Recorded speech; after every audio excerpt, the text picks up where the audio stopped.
तुम्ही भूमी किए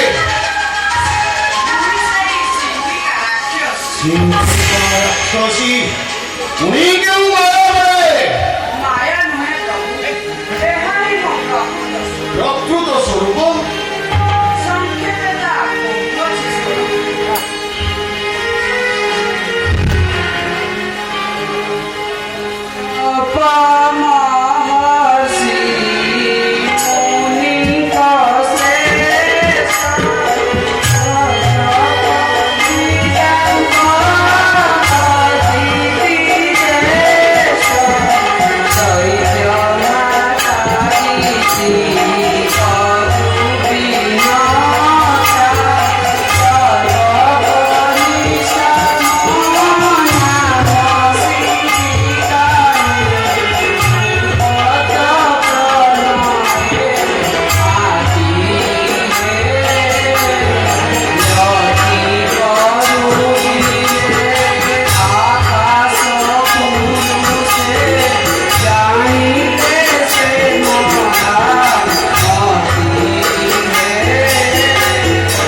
ଅତୁଳିତ ବଳକରୁ ପରମ ସୌଭାଗ୍ୟ ଆଜ ତୁମ୍ଭରି ପରଶ ପାଇ ହୋଇଛି ମୁଁ ଅନୁମତି ଦିଅ ବାରେ ପ୍ରଭୁ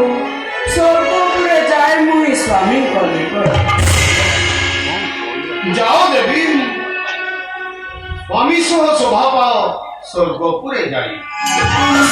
जय हे रामदूत तुम्हारा